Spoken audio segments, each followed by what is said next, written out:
श्रोतेहो नमस्कार. आजच्या वृत्तविशेष या कार्यक्रमात आपलं मनःपूर्वक स्वागत.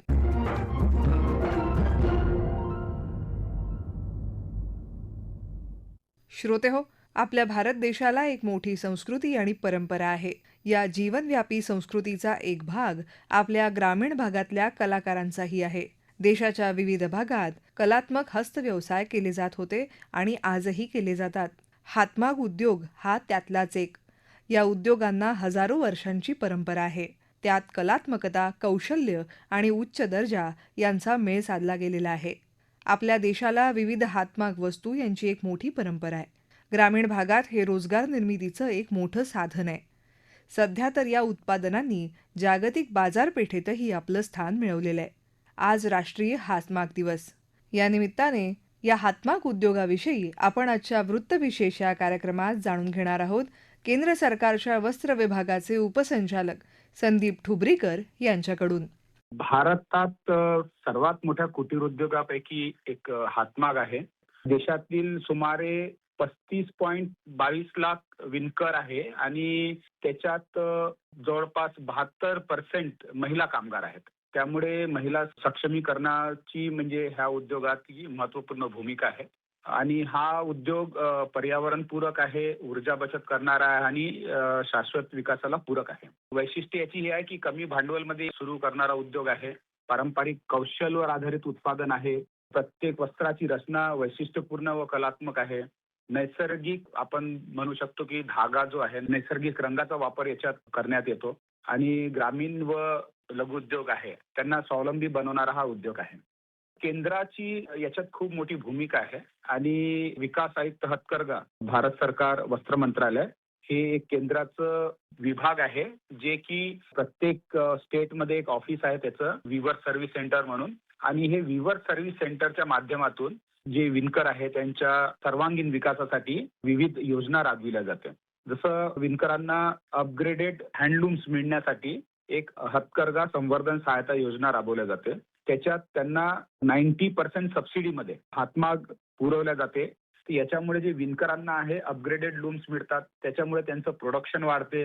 तसंच इतर साहित्य सुद्धा आहे, जसं ताना बनवण्याची मशीन आहे किंवा आणखी सहाय्यक उपकरण आहे, ते सुद्धा सबसिडाइज रेटवर मिळतात. सोबत जे तंत्रज्ञान आहे, तंत्रज्ञानाशी एक सवंगड घालण्यासाठी म्हणून इलेक्ट्रॉनिक जकार्ड हे सुद्धा भारत सरकार पुरवते. इलेक्ट्रॉनिक जकार्डचा फायदा हे आहे की आपण डिझाईन कम्प्युटरवर काढल्यानंतर त्याला पेन ड्राईव्हवर घेऊन सरळ आपण विणकाम करायला सुरुवात करू शकतो इलेक्ट्रॉनिक जकार्डच्या माध्यमातून. पण आधी पारंपरिक जकार्ड वापरायचे, त्याच्यात म्हणजे डिझाईन बनवायला जवळपास 1 आठवडा लागायचा, कारण ते डिझाईन पेपरवर करायची, त्याचं कार्ड कटिंग करायचं, मग लेसिंग करायचं, मग नंतर ती विणायला सुरुवात व्हायची.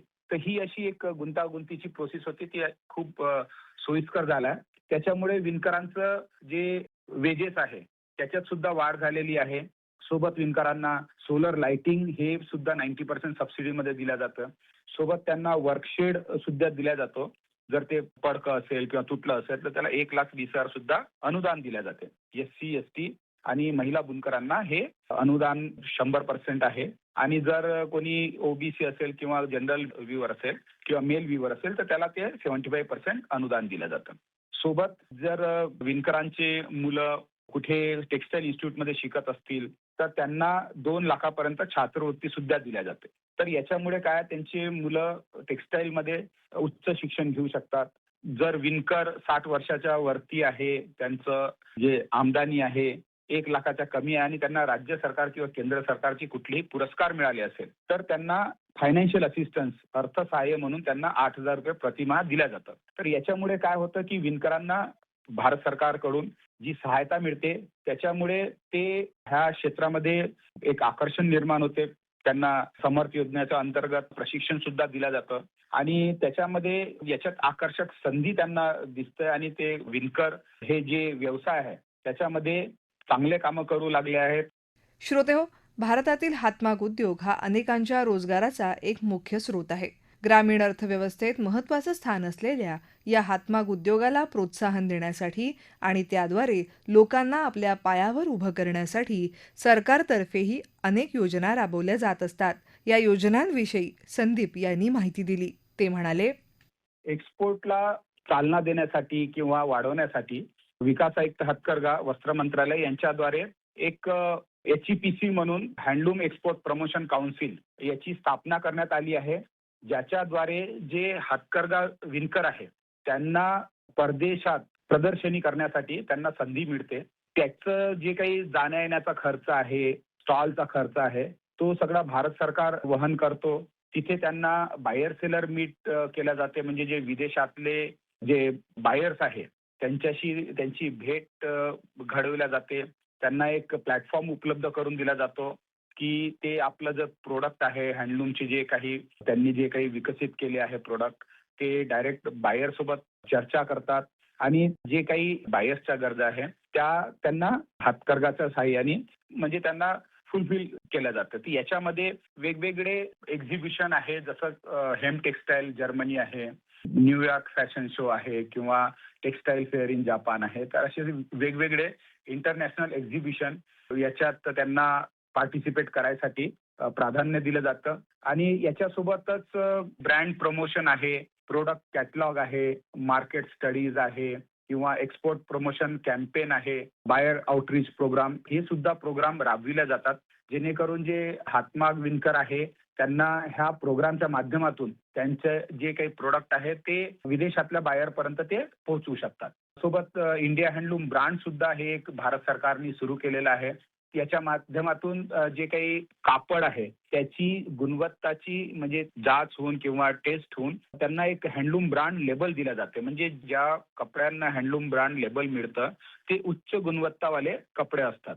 तर ते लेबल लावल्यानंतर जे ग्राहक आहे त्यांना हे कळतं की हे जे हातमागाचे वस्त्र आहे ते ब्रँडेड आहे, म्हणजे त्याचं कलर फास्टनेस आहे, त्याच्यात नॅचरल फायबर्स आहे आणि जे काही त्याचे पॅरामीटर्स आहे ते फुलफिल आहे. सोबत हँडलूम मार्क सुद्धा भारत सरकार देतं की हे जे कापड बनलं आहे ते हँडलूमवरच बनलं आहे. तर अशा विभिन्न ज्या योजना आहे, जसं जिओग्राफिकल इंडिकेशन ऍक्ट आहे की त्याच्यात जे कापड बनलं आहे ते त्याच भागात बनलं आहे जिथे त्यांना GI मिळाला आहे. तर अशी विभिन्न योजना आहे, याच्याद्वारे जे हातमागाचे कापड आहे त्यांना परदेशात जास्त डिमांड वाढावी, हँडलूम व्हिवर्सला डायरेक्ट परदेशात कापड एक्सपोर्ट करायला भारत सरकार अशा प्रकारे मदत करते. विकास आयुक्त हातकरघा भारत सरकार वस्त्र मंत्रालय विणकरांना प्रशिक्षण देण्यासाठी समर्थ योजना राबविल्या जाते. ह्या योजनेच्या अंतर्गत जे पारंपरिक विणकर आहे त्यांना स्किल अपग्रेडेशन ट्रेनिंग दिल्या जाते, म्हणजे त्यांचे जे कौशल्य आहे त्याचा उन्नयन करणे किंवा विकास करणे. तर ह्या प्रशिक्षणाद्वारे त्यांना 45 दिवसाचं बुनाई प्रशिक्षण म्हणजे जे हातमाग विणकाम याचं प्रशिक्षण दिलं जाते आणि त्याच्यामध्ये त्यांना जे 45 दिवस आहे 300 रुपये प्रमाणे त्यांना विणकरांना स्टायपंड पण दिलं जातं, म्हणजे त्याचं जे काही काम करत असतील त्यांचं वेज लॉस नको व्हायला म्हणून. तर असे 13,500 रुपये त्यांना ह्या प्रशिक्षणादौरान त्यांना मिळतं. प्रशिक्षणामध्ये त्यांना जे एक्सपर्ट विणकर आहे किंवा जे राष्ट्रीय पुरस्कार प्राप्त विणकर आहे त्यांच्या माध्यमातून त्यांना शिकवलं जातं आणि विणकाम करतात त्याच्यापेक्षा अपग्रेडेड म्हणजे त्याच्यापेक्षा कसं चांगल्या रीती आणखी काम करता येईल, जेणेकरून त्या कामाने त्यांचं वेजेस वाढेल, त्यांचं उत्पादन वाढेल, याच्यावर भर दिलं जातं. आणि हे प्रशिक्षणानंतर त्यांना सर्टिफिकेट सुद्धा भारत सरकारकडनं दिलं जातं, जेणेकरून हे प्रशिक्षण त्यांनी घेतलेलं आहे आणि ह्या प्रशिक्षणानंतर त्यांना जर कुठलं लोन पाहिजे असेल किंवा बँकेद्वारे काही अर्थसहाय्यता पाहिजे असेल तर त्याच्याद्वारे ते त्यांना मिळतं. अशा प्रकारे भारत सरकार विणकरांना फक्त मार्केटिंगसाठीच मदत देत नाही, तर त्यांचं कौशल्य उन्नयनासाठी सुद्धा समर्थ प्रशिक्षण योजना अंतर्गत त्यांना प्रशिक्षण देण्यात येतं. श्रोतेहो, भारतातील हातमाग उद्योग आणि भारतीय महिलांचं पारंपरिक वस्त्र साडी यांचाही फार जवळचा संबंध आहे. देशाच्या विविध भागात विविध प्रकारच्या सुती, रेशमी आणि इतर धाग्यांपासून तयार केलेल्या साड्या या महिला वर्गात चांगल्याच लोकप्रिय आहेत. देशातील विविध भागांमधील साड्यांविषयी माहिती देत आहेत व्यावसायिका आणि साडी या विषयाच्या अभ्यासिका शुभांगी येवले पाटील. हातमागाचा विचार केला की डोळ्यापुढे उभे राहते ते हातमागावर विणलेल्या एकाहून एक सुंदर साड्या. आपल्या देशात या हातमागावरच्या साड्यांचे इतके वैविध्य आहे की जे इतर कुठेही आढळले नसेल. आपल्या महाराष्ट्रापासून सुरुवात करायची झाली तर पैठणीपासून करावी लागेल. दिवसेंदिवस पैठणीची आता कलाकुसर वाढत चाललेली आहे. प्रत्यक्ष पैठणला जेव्हा विणकरांना भेटले त्या क्षणाला त्याचे महत्त्व कळले. एका रेशम किड्यापासून तयार केलेले रेशमी धागा आणि त्या धाग्यांना विविध रंगात बुडवून त्याची रील तयार केली जाते. ताना आणि बाना म्हणजे एक धागा उभा आणि एक धागा आडवा अशा पद्धतीने विणतात. मोरांची, फुलांची सुंदर अशी नक्षी त्यावर काढली जाते आणि सुंदर असा जरीचा काठपदर, त्यातही विविधता, अशा एका साडीमागे घेतलेली ही मेहनत आहे. 1-2 दिवसांची मेहनत नव्हे बरी का. ह्या साडीला तब्बल 1 महिना जास्त लागतो आणि ती तयार झालेली सुंदर अशी साडी स्त्रीने परिधान केली की तिचे सौंदर्य अजून खुलते. पूर्वीच्या काळी ह्याच काठापदरामध्ये चांदी आणि सोन्याच्या तारासुद्धा जोडल्या जायच्या आणि ही परंपरा पिढ्यानपिढ्या चालत आलेली आहे. आजीची पैठणी आजही नेसण्यासाठी आपण उत्सुक असतो. महाराष्ट्राबरोबर कर्नाटकचे इरकल, नारायणपेठ, तो इरकलचा काटटोक पदर, अतिशय सुंदर रेशम, कॉटनच्या सुद्धा कर्नाटकी पट्टेदांचू साड्या खूपच नावाजलेल्या आहेत. गुजरातची बांधणी, पटोला, अजरक, हाताने विणलेल्या एम्ब्रॉयडरी साड्या. मध्य प्रदेशात तर अहिल्याबाई होळकरांनी तेथील महिलांना स्वावलंबी बनवण्यासाठी घराघरात हातमाग चालवायला शिकवले आणि आजही तेवढ्याच प्रत्येक घरात त्या हातमागावर विणल्या जातात. माहेश्वरी साड्यांचे वैशिष्ट्य म्हणजे ती कॉटन आणि रेशम या दोन्ही धाग्यांपासून विणली जाते आणि त्याच्यात नर्मदा किनारी वसलेल्या अहिल्याबाई मंदिराच्या नक्षीप्रमाणे काठावर नक्षी विणली जाते. त्याबरोबर चंदेरी साड्याही तेवढ्याच नावाजलेल्या आहेत. कलकत्ता तर हातमागाचे माहेर घरच म्हणणं. कलकत्त्याची काथावर्क साडी, जामदानी ही सगळ्या देशाला भुरळ पाडलेली साडी. आंध्र प्रदेशाची, हैदराबादची कलमकारी सुंदर फुलांनी, चित्रांनी रंगवली जाते. त्याला पेन कलमकारी म्हणतात. इक्कत आणि तेलिया रुमाल त्या पण अतिशय नावाजलेल्या साड्या. आसामची मुगा, बालुचारी, ओडिसा बोमकाई, तेलंगणा पोचमपल्ली, दक्षिणेतील कांचीपुरमची कांजीवरम, बिहारची भागलपुरी, उत्तर प्रदेशची बनारसी, राजस्थानची कोटाडोरिया अशी विविध हातमागाच्या साड्यांची ही नावे आजही सांगायला गेली तर कमी आहेत. श्रोतेहो, हातमाग उद्योग हा पारंपरिक उद्योग असला तरी आताच्या यांत्रिक काळात या हातमागाचं प्रमाण काही अंशी कमी झालं आहे.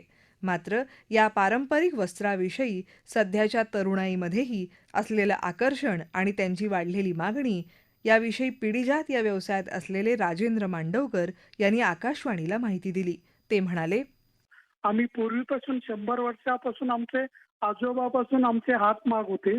प्युअर कॉटन असल्यामुळं तरुण पिढी वापरतात. तरुण पिढी वापरतात म्हणजे त्याच्यावर एम्ब्रॉयडरी डिझाईन आणि ऑटोमॅटिक गार्ड बसवल्यावर ते डिझायनिंग साडीमध्ये निघते. 100 डबल मसराई म्हणून सुताचं प्रोडक्शन होतं. परत 60 नंबर कॉटन आणि कुठनाचे कुठं काय प्रोडक्शन असते. कोण मागणी मसराई मागतात, कोणी 60 नंबर कॉटनचं साडी मागतात. कोण गिरेक कसं सांगते तसं प्रोडक्शन करून देतात. हँडलूमचं प्रोडक्शन आपल्याकडे फार कमी आहे. असलं तरी थोडंफार माग येतो. थोडंफार मागामुळं ते प्रोडक्शन विकून जाते, माल कमी पडते आणि बाकीचं पॉवरलूमवर हिणून देतो म्हटलं तर ते माल घ्यायला गिरेक तयार नसतं. असं होऊन ते हँडलूमचंच मागते. श्रोतेहो, भारतीय परंपरांमध्ये असलेली सौंदर्यदृष्टी, कौशल्य आणि आकर्षक रंगसंगती यांचा मेळ हातमागाच्या वस्त्रांमध्ये दिसून येतो. अनेकांनी आजही कष्टाने ही परंपरा जपली आहे. जगात वस्त्र प्रावरणांच्या क्षेत्रात अनेक आधुनिक पर्याय उपलब्ध असताना हाताने विणलेल्या या वैशिष्ट्यपूर्ण वस्त्रांना आजही मागणी आहे. ही वस्त्र केवळ परंपरेचा भाग नाही, तर ते प्रतिष्ठेचं मोठं लक्षण आहे. प्रत्येक धाग्यामागे अनेकांच्या हाताची मेहनत दिसून येते. ही वस्त्र आणि परंपरा अमूल्य आहे.